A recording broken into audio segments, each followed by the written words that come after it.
address this.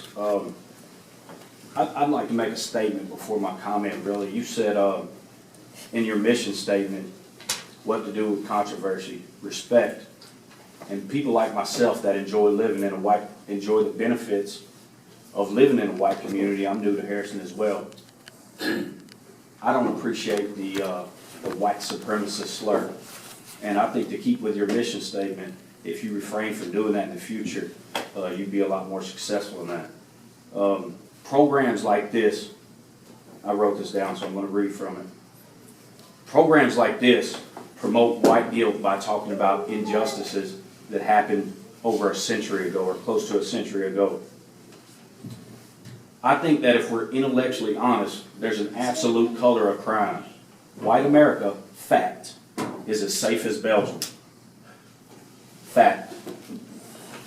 I know people in this room right now that cannot... Is there a question? Yes, Let's yes. get to the question. Okay.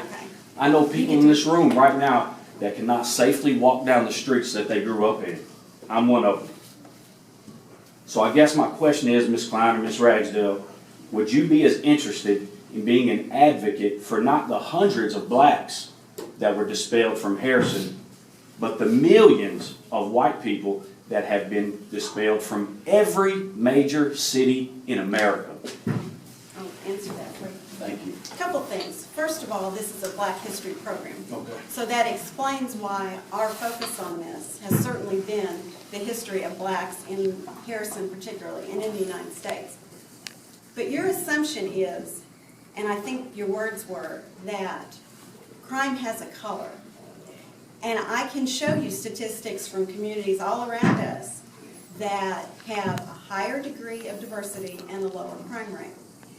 It is not as simple, and I think probably where the break between my philosophy and yours probably would be, is that I don't believe that color has a crime. I believe there's a lot of things that make up a crime rate. It has to do with socioeconomic. It has to do with age in the community.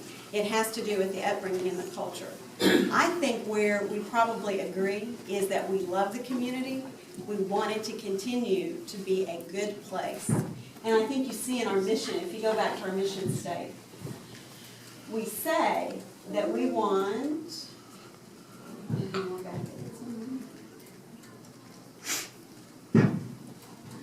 there we go.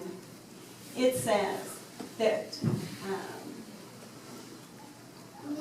we want to foster and promote the image and reality of Harrison as a cohesive, warm community to all people of peace and goodwill, regardless of race. I think probably our desire long-term for the community is to have a community of peace and goodwill, and I think you agree with that. Where we disagree is the fact is that I don't believe crime has a color. And I believe that we need to continue to work. We need to continue to work on the other factors that play into that make crime prevalent, whether it's in Pine Bluff or whether it's in any other. In every major city in America, right? Thank you. Yes. You really didn't answer the question. If you want to believe that crime has a color, Brian. look at the Brian. Boone County Jail It's Brian. website, Brian. I know it's where